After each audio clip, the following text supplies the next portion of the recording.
D'ailleurs, Tshisekedi est très exigeant que Chinalam. Tshisekedi doit le savoir. Tokozana est très exigeant. Parce que ça lit moi Namboka. Vous allez vous souvenir que jusqu'au jour d'aujourd'hui, l'armée zambienne n'a jamais quitté le pays. Tiba Namse Bakoya, Tokobet Lavangoli Solo, Toko regrettaka pourquoi Kabila a Kambaka Bissou. Tout le monde qui soutient Kabila, c'était inconscient, c'était irresponsable. Et vous avez un peu pas. Moi qui vous ai. Moi tout qui vous ai. Et pour nous, c'est difficile. Voilà, c'est parti, très chers internautes Balandia Vision plus Télévision, vous nous suivez de partout, vous êtes nombreux à nous suivre, France, Belgique, RDC, en Afrique en même temps. Merci à vous rejoindre Bissau, le maître Fall Mamba, Azali Bongo, activiste pro-démocrate, ensemble Tokobé Tamasolo Mboka Boibi, interview, moi Mboka Félix Tshisekedi Mokonzi Mboka, accorda qu'il y a des journalistes installés en Belgique, où ils appellent pour susciter moi polémique, commenter l'actualité, à l'obéli à ses rétractés par rapport à expulsion à Vincent Karega, puis à lobby et le accroché peu batou. En fait, on se demande soit que ça a demandé, vu que ça a demandé, ils sont humainement épuisants. Ils ont le poteau et puis toko simba moi moké makambo ya Frank Dionga lobaki que non il s'engeli penza pour porter plainte.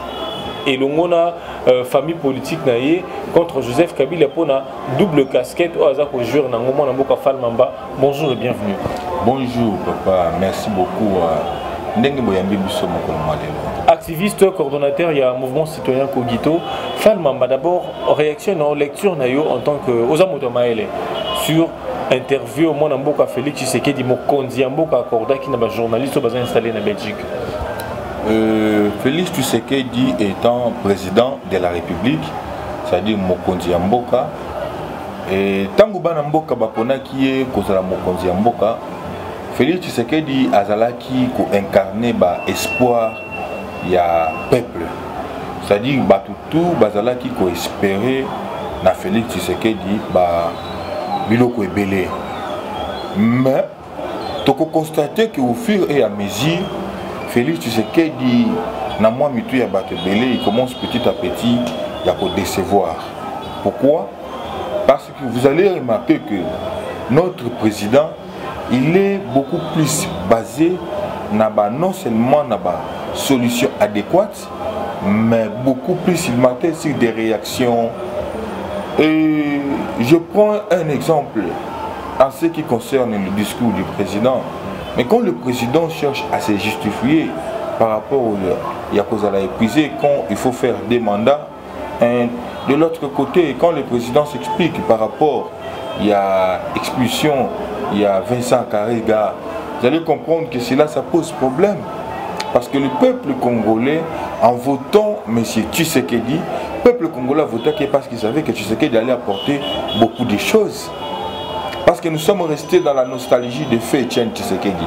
On se disait que l'IDPS au pouvoir et beaucoup de choses vont évoluer ou changer. Mais vous allez constater que l'autre président réagit beaucoup plus quand il est à l'étranger. C'est un aspect. Et l'autre aussi, au niveau de l'Est du pays, rien ne change. La situation reste pratiquement inchangeable. Mais pourtant, ici, il y a un problème. Le problème est Ibani. Même lui aussi, il connaît place problème Ezali. Mais pourquoi pas directement toucher au problème place de Kambozali. Par contre, à Tikali, on a beaucoup plus dans des réactions telles que la réaction au niveau de la Belgique. Et la réaction que vous aussi cité au Bazobenga espoir que vous allez aussi citer Mutungisi, vous allez aussi citer au Tobenga Koimaima, Yabaimboka, au Bakolbake, Natiseke, Bisoza ko vivre dans un petit peuple, Natiseke di Tokoko Likiate. Donc, comme on dit Babiloko, ça dérange. Désespoir petit à petit et comme il faut s'installer par rapport à Rennes et à Mwanamboka Félix Tshisekedi. Fall Mamba, Nalandio Nabuke Bibanso, Ozako Lobandenge, Yabana Kolobatan dans une opposition. Kalaming Talobaka Lobike, au monde ni makambo ba situation, tango tozaki libanda, tozaki na appréhension mosusu.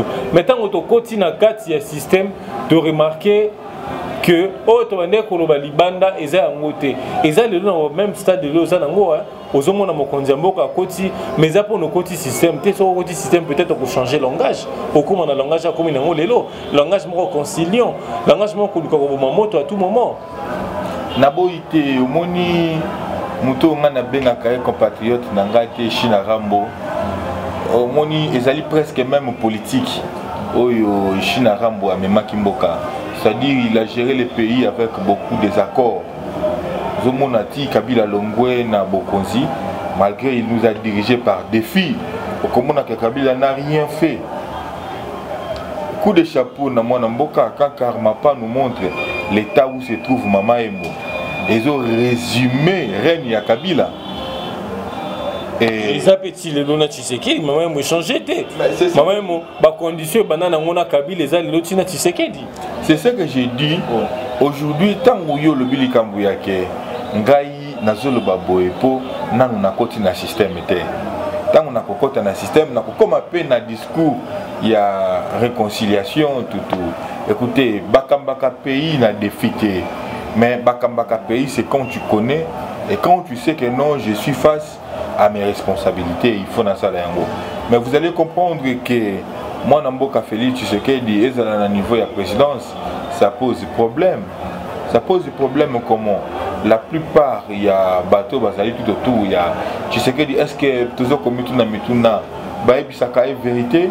Il y a Makambo Zoleka. Moi, je pense non. Pourquoi? Parce que beaucoup constaté. Non, on refuse pas. Tous les Congolais, sauf China Rambo. Ça n'engage que moi. Mais pour comprendre que ils ont un groupe des individus au basi s'enrichissant, bazo continuer. En quoi Ozako Bakabila aza congolais? Bon, ngai natangi kombo ya mututé. Quand je bon, China Rambo sali, au plus de ça allusion en Kabila. Tu as vu ce China Rambo. En quoi vous dites que aza congolais? Non, parce que il y a un avocat qui m'a dit déjà en 1972, il y a une loi Oyo, Mbok Ezoka série à Zaïre. Couper sa nationalité zaïroise. Aujourd'hui, on parlera des Congolaises. Na ba tout ignon so ba utaka de part et d'autre au bazaka na mboka na biso. Aujourd'hui, on peut dire que quelle que soit origine rwandophone nazanango, mais il joue à nationalité congolaise. L'ordonnance date de 1972. Si je ne me trompe pas. Tumbola ba potate. Tumbola ba potate tango zo tangela biso ba masolo ya batuti kotumbola ba potate parce que ba pote zo sala ndeti ekauka muke ozolingo tumbola yango lisusu parce que nazo kanisa ebele ya batu ya bande ko ezala ya libota na ngai oyo ba tikali mupanzi ya este wana ba zonga te ba kunda bango na ba condition moko inhumaine donc kobetela ngai solo ya batuti wana te mais c'est que tozali quand même ko loba. Je pense que nous avons toujours martelé sur ça. Ceux qui ont ici Mupanzi à Angola, tous appelés na Congo, Bazali. Ceux qui ont na Brazzaville, Congo Bazali. Ceux qui ont Manianga Bazali. Oui, ceux qui ont na Mupanzi à Zambie, Baluba Bazapé na Zambie. Bien sûr que oui. Mais pourquoi Baluba à Zambie, Bakozakabi ce problème te? Ils à la Congo et Angola. Mais pourquoi kaka otozo obenga ba Banyamulenge ndé bazali ko poser toujours problème jour pour jour instabilité na niveau ya est. Président Kataja Makambo ya mona na lobi boye te est-ce que ngana boyi ke baza ba congolais te na boyi te na lobi mais pourquoi toujours kaka bango moto bazali ko poser problème na niveau ya est wana il y a dit quoi ba congolais faut ba yeba nini ba congolais faut ba yeba ke bitumba o ezali na kati ya est to ba nyonso ezali kosalema ba rébellion wana ezali complicité monene ba autorité ebele monene bazali na ba groupe armé bazali na ba milice na bango kuna ba autorité ebele monene peut-être on évite de citer les noms bazawana ils savent congolais faut yeba que moyini ya congolais ezali congolais yé moko. Beaucoup de problèmes, beaucoup de défis autour d'Angolelo, même le président de la République a ébi yango. Mais pourquoi il ne faut pas toucher, il ne veut pas toucher là où il faut directement toucher? Bien sûr, ça va faire mal. Mais au nom de notre État pour consolider l'unité nationale. Mobutu l'avait fait. Mettre hors état de nuire tout Congolais, tout Zaïrois qui combattaient les Zaïres à l'époque. Il faut Mobutu a réussi de les mettre hors état de nuire. Et quand nous avons un individu Mokoboye, sous prétexte qu'il y a un régime fidèle, les gens tels que les Thomas Louaka, ils sont venus ici des militaires, ils ont commis des crimes. C'est pas seulement lui, parce que... Ils ont appris à crime, ils ont appris à crime, des gens que tu cites là, MLC et un pouvoir n'engeni. MLC n'a pas au voie de rébellion. Personne ne va contester. Thomas Louaka fit un rebelle. Dans la rébellion, qu'est-ce qu'ils ont fait? Tout est Maboka. Qui ne sait pas ça? Maman, Binela Jean-Pierre Bemba, Bolumbu, n'a parlé du peuple. Qui ne sait pas? Non, il ne faut pas vous rappeler Bisso, Babilo comme nous, peut-être na mitema, et mais comme moi, parlons République, dans le moment où nous avons beaucoup plus besoin des gens qui peuvent apporter des solutions concrètes par rapport à la situation au peuple congolais et Zali vivre. C'est ce que nous voulons. Nous ne voulons plus de discours parce que nous avons assez écouté des discours et de très belles discours, des allocutions.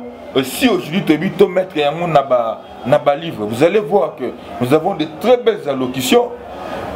Peut-être que les allocutions de Tshisekedi sont peu convaincantes que les allocutions en fait, de M. Lumumba, héros national et consorts. Mais à l'heure actuelle, nous voulons quoi? Nous voulons des actions précises et concrètes. Les chefs de l'État. L'action que ça ménage l'armée. Tu coupes Sabino gratuité enseignement. Mazara Nazan la deuxième année. L'action concrète Bolingi Banamoko Congo s'est transformé même Paris avec ma Paris. Ça a pris du temps. Merci beaucoup. Tu voté moi Namboka Félix Tshisekedi c'est base il y a programme. Mais c'est ça. Biso to côté nous rigueur. Quand on a un programme où il faut voter là. Vous voyez aussi les contraintes à Zanango aujourd'hui. Non, papa, parce que tout Congolais à la biso ça fait fâcher. Tu sais que c'est notre enfant. Tu sais que c'est le fils du pays. Tu es tata nae, tu es maman nae. D'ailleurs, tu sais que du Tokozala nae très exigeant que Chinarambo. Tu sais qu'il doit le savoir. Tokozana est très exigeant. Parce que ça lit moi Namboka. To melanae bas dopel, to melanae bani namatonge. To vandanae na académie de Beaux-Arts. To vandanae na ba limité. Azali très exigeant. Il y a un programme. C'est sur base il y a un programme. Oh, il y a présenté qui de place bisoto vandeli. Il doit nous prouver réellement que tu votes qui est et ça qui par malchancité et ça qui parce que le programme n'est pas convaincant mais à mettre en application gratuité d'enseignement. Ok, tu allez pour encourager malgré qu'il y a beaucoup de failles, nous encourageons. Et ça expérience, c'est bandisika, et ça expérience. Tu as vu qu'au fur et à mesure ça va s'améliorer, mais il y a beaucoup de failles. Mais au fur et à mesure et que ça s'améliore, coup de chapeau. Mais sur le plan sécuritaire, vous allez vous souvenir que jusqu'au jour d'aujourd'hui, l'armée zambienne n'a jamais quitté le pays. Vous allez vous souvenir. C'est à l'époque avec des discours déjà au Kabila Zakoui Labiso, 5e armée le plus puissant d'Afrique. 6e armée le plus puissant d'Afrique. Mais sur les plans... la 10e. Maintenant, le but c'est déjà un discours. Si nous sommes 10e, mais nous devons aussi le montrer sur les plans pratiques. Qu'est-ce que cette armée on est à Koussala? Plus de 18 ans, il y a instabilité dans l'Est. Non. Et quand aujourd'hui nous parlons de Chinarambo, que Toko regretta Kati Toko Koufa, Tiban Nabiso Bakoya, Toko Bet Labangoli Solo, Toko regretta pourquoi Kabila a Kambaka Biso, Toko regretta et puis Namajinini Kabila Kambaka Biso, et le coin Toko Bosanate, Toko regretta Yango.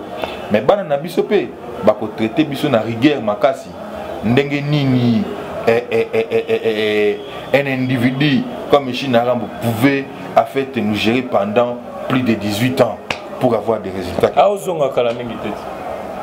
À Kozonga, oui, mais il paraîtrait. Déjà, dans l'état-major, on est à calamité. Généraux, il paraîtrait 5 étoiles en Tanzanie. Peut-être à tout le monde a peut-être à Ozonga. RDC. À 5 étoiles. Kuna Kozonga. Ah, Boussana. Yo, voté. Papa, Tiko Pesanga Ikanda. Limisanga vraiment, il Pesanga Ikanda Makasi. Pesanga Kanda. Pour Tala. Sakanda. Attends, le téléspectateur va faire l'analyse. Question, il s'y va monter Kanda, va s'y parce que pour le gouvernement, il dit un individu jamais. Un Congolais sérieux. Mais lorsque ces généraux, fidèles politiques, non, Kabila et Senghila, ils ont en 2023. Ce sont des inconscients. Les gens qui ont vendu leur moralité, des inconscients. Un individu comme Kabila a Kangi, on doit connaître la richesse de ce Yamboka. Un individu comme Kabila, il y a des Sangaï, ils sont les Andengeni. Mais que nous avons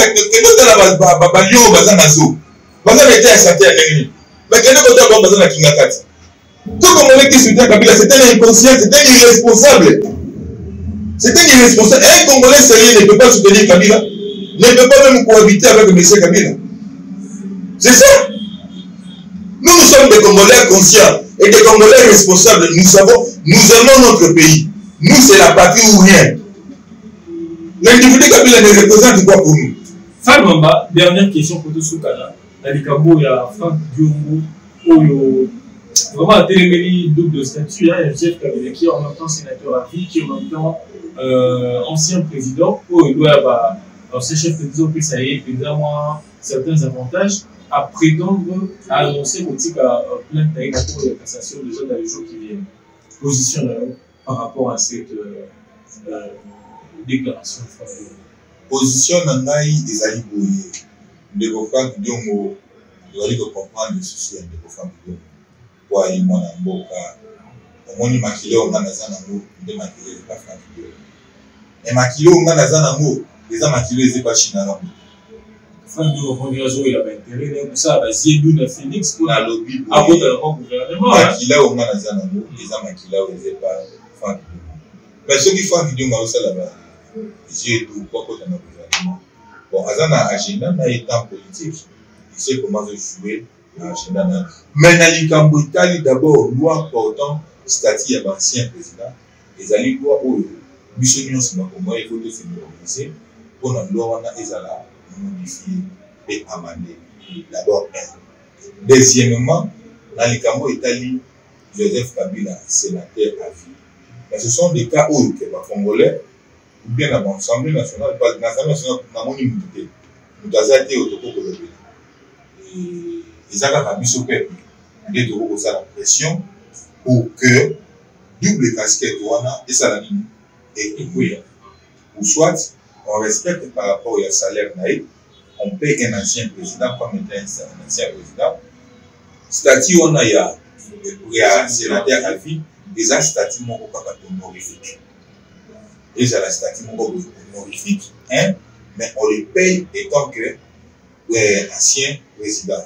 Mais statut sénateur à vie, ils ont un statut honorifique. C'est tout. Falmamba, et là on est tout le mythe, c'est bien le Banabanaboka. Et là on est tout le mythe, on a quand il y a ce cas où il fallait que le peuple congolais a fallu tout ça. Tout ça, le peuple congolais, ils allaient dire quoi? Ils allaient dire opacité, il y a l'autorité pour Basali Bochilongo. Moi, je ne peux pas passer dans des grandes émissions comme ça pour acclamer Félix Tshisekedi, pour acclamer quelqu'un. Je vais acclamer celui qui fait du bien, je vais acclamer celui qui agit par rapport à l'intérêt du peuple congolais. Mais ceux qui intérêt du peuple congolais, ils allaient garantir que le peuple congolais allaient se retrouver missionnaires pour l'abouer, donc au déliminément jusqu'à la mort des premières. Et là, quand on s'est mis dans le peuple, tout ce qu'il a toujours mobilisé. Agenda, il y a Bande Bonabiso, Aude Bengiba, Touti, Abanyamoulengi, les alliés agenda beaucoup pour très caché. L'agenda moko pour Yamabe. Mais biso ba imboka totika la toujours mobilisé. Nous les acceptons comme nos frères, comme nos sœurs. Mais biso ba imboka totika la mobiliser comme jamais. Parce que Moutoulokola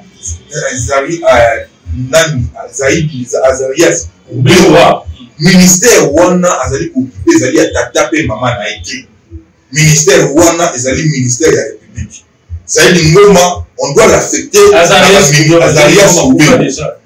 Papa, ezali Kanda, comprendre.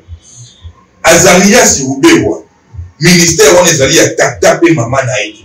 Parce que nous estimons que Azarias Ubewa, kozalaka na ministère wana ezali pour accomplir un agenda caché. Mais bientôt, tu peux dévoiler l'agenda wana. Je pense que kozala ya kobeba moto ekozala moto ekozala et pour nous calmer moto wana ekozala difficile. Merci beaucoup. Merci beaucoup ba Imboka balandinye sur la Vision Plus Télévision botu ko na maître Fall Mamba aza activiste et mouvement citoyen apesi makanisi na ye par rapport à Mboka lolenge nini na kotambola apesi plutôt makanisi na ye par rapport à divers sujets où ils ont s'est posé les lots, ils ont créé polémique les lots. Alors merci de nous suivre, que tout à l'heure, on a prochain rendez-vous.